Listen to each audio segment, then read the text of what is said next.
Hey there, lovely people! Welcome back to another Story Study Saturday. I'm Sammy, and I'm a writer who likes to learn about writing through reading and share what I learn with you. This week we are talking about Anatomy, a Love Story. I have been in love with the cover of this book for a very long time. I've entered many a giveaway for it and for the sequel that I thought was already out, but I will be impatiently waiting on actually the release date of. But I was in kind of a reading slump and I saw that the audiobook was available at my library, so I got the audiobook in an ebook version, and I read and listened to it at the same time to try and get me into the motion of reading again, because it is a little bit easier for me to just stay focused on the reading and not have my brain do that thing where it just sort of goes where it wants to if somebody is reading with me, or to me, I guess more so. I will say I tried to write a summary for this twice and I just can't do it justice, so I'm gonna read the one that's on Goodreads for you guys. So here is a quick summary. Edinburgh,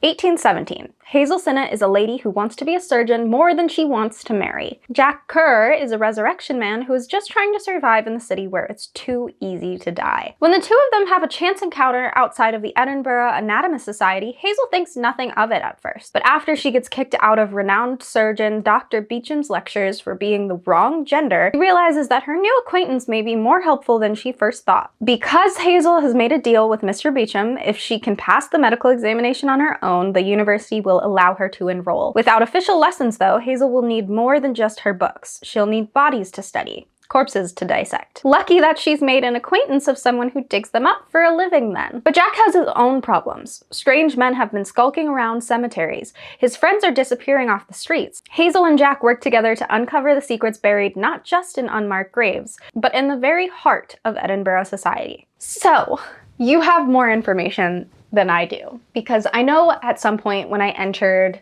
the giveaway, I read the summary, but that was probably like before the first book was released, and it was probably for like, hey, we're getting word out so we can have some summaries. It says it was published in January. Oh, January of last year. Ha! It's 2023. This book was published in January of 2022, so I probably read the summary in like late 2021, and I read it in January of 2023, at the very end of January of 2023. So there's a lot of space between when I would have known what the story was about and when I just said, I want to read that book, it's got a nice cover. And I think I spent a lot of time in the, I want to read that book because it's got a nice cover, and I completely forgot the summary. So when I tell you I was shocked when I opened the book and started reading and they were digging up a body from a grave, I was not prepared. I was not prepared, but I got used to it and I just dealt with it, and it was very good, and I'm very glad that I did. So let's get into my thoughts on this book. Sort of going off what I just said before diving in, this book starts and then doesn't really stop. Like, you get thrown in full force. You're like, we're digging up bodies, and then the next chapter, you're meeting Hazel and seeing what Hazel's up to, and then she's trying to like she's trying to make a dead frog dance because somebody saw a scientist do that with a dead body and electricity, and there's like lightning out, and you're really thrown in, and then it just keeps progressing as it goes on. And it's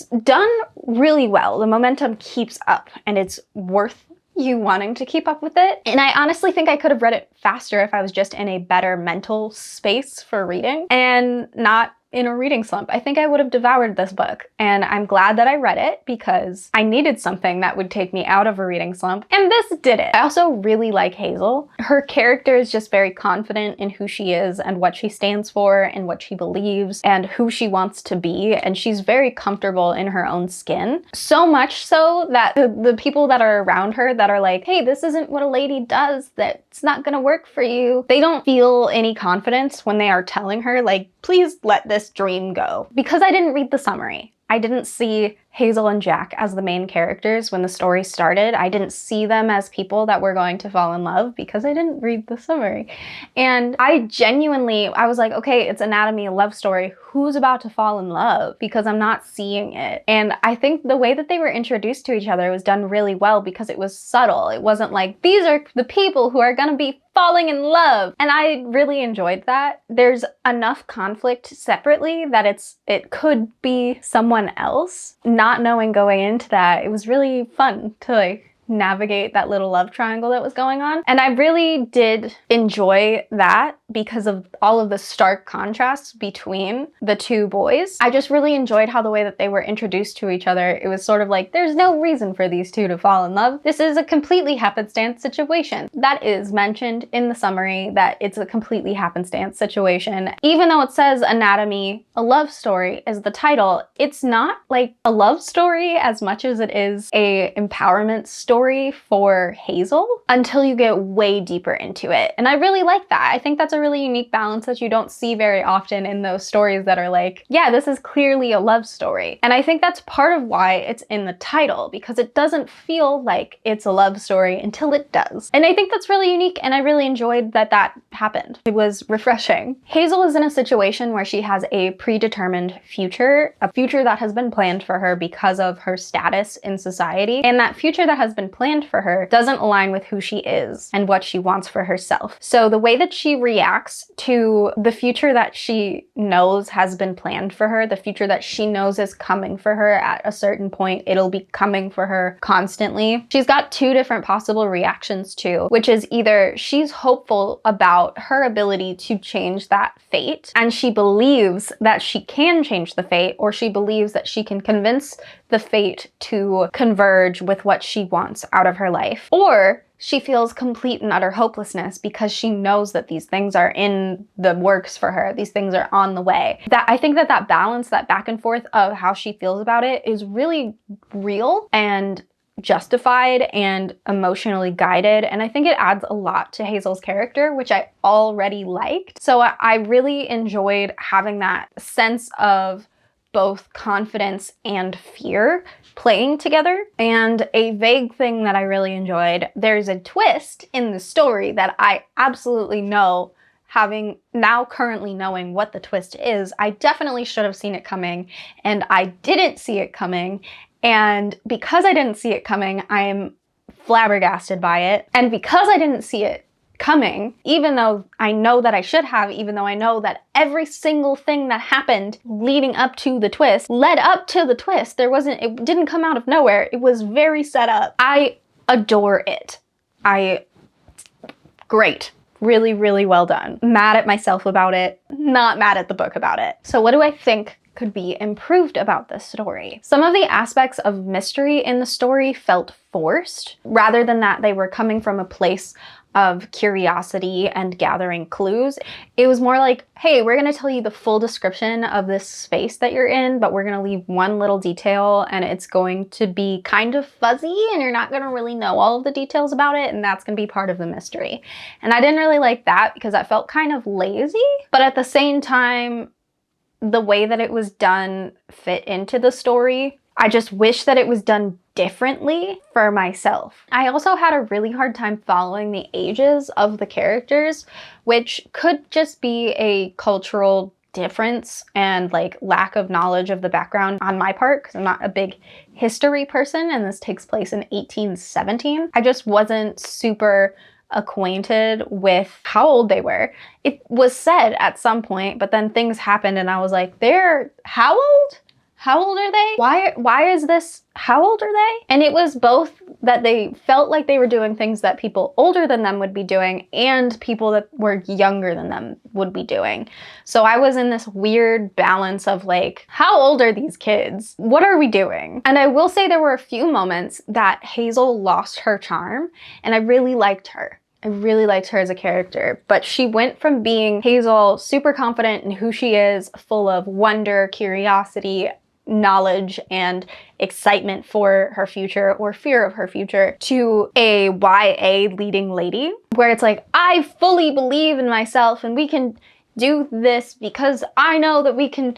And it was just super out of character. It was very much not what I was expecting from Hazel. And yes, she is a YA leading lady, but some of the things that a stereotypical YA leading lady does is not something that I would have expected Hazel to do, given the information we were given about her personality prior to those moments. So it just took me out a little bit when those moments happened. So what can writers learn from this book? Even the gruesome can be beautiful if you can leverage it. And I think this story leveraged it really, really well. There's a really adorable, beautiful scene that takes place in a grave, like the actual hole in the grave. And it's great. It's so cute. I loved it. And I honestly would never have thought that I would enjoy a scene that takes place in a grave prior to the story. So I think this does that really, really well of leveraging the gruesome into beautiful. And that comes a lot from the characters. I also think that this has a great use of suspense in it. There's a lot of things going on, and all of them are sort of building a different kind of suspense. There's a few different plot lines that tie together, but loosely, that are all building suspense to each other as it goes on. And I'm being vague for a reason because I don't want to take away that suspense from anybody else. I also think this book is a really, really great example of switching perspectives in third-person omniscient very smoothly. There's a lot of stories that I've read that are in this third-person omniscient where it switches between the main character's perspectives in this third person, but it does so in a clunky way, or you can't really switch during a chapter or anything like that. And this it switches during the chapter very often, and it does it so smoothly. The first couple of chapters where it switched, I was a little thrown off, but that's the same thing with pretty much any story until you get to know the characters' voices and the places that they're at. Once you know who it is, you know where you're at, and it's not complicated. You just keep going, and it's really easy to follow. I also think this is a very good example of motivating your bad guy in a way that is both relatable and unique, because the motivation is very unique. I've never heard of it before, but at the same time, I can understand where he's coming from. Not that I would do what he's doing, or that I can understand and forgive him for what he's doing, but I can understand why he's doing what he's doing. And I think that's a really good thing to have, especially when you're gonna do something that is so unique and so specific to your story, is having that balance of like, yes, you can understand why this is happening. You can probably relate to it on some very small level, even though it's not something you would have ever thought to do. But that is all that I've got for you today. Have you read Anatomy, A Love Story by Dana Schwarts? Because I can't believe I've waited so long. I can believe it. I read a lot of books and it just wasn't fully on my radar, but it was really good. I did enjoy the audiobook. They had a Scottish accent and I could actually understand the Scottish accent. I was listening to another audiobook where one of the characters had a Scottish accent and I couldn't understand a word they were saying because of the narrator, but this one was really good and it really set the scene and it really put me into Edinburgh 1817. So I would recommend the audiobook. I would recommend the book. I did enjoy it. It is a good book to get you out of a reading slump if you know what you're getting into, which you do. Now that you've watched this video, you know what the summary is, so you should be good. You should be on your way. The sequel comes out later this month, I believe, so I am so excited. But if you enjoyed this video, please leave a like. It'll really help me out to show YouTube that maybe more people would also enjoy this video. I am here every Tuesday and Saturday for Writing Tip Tuesdays and Story Study Saturdays, so I will see you guys on Tuesday for a Writing Tip Tuesday and back again on Saturday for another story study. If you don't want to miss any of those, hit that subscribe button and the notification bell next to it, and I will see you guys on Tuesday.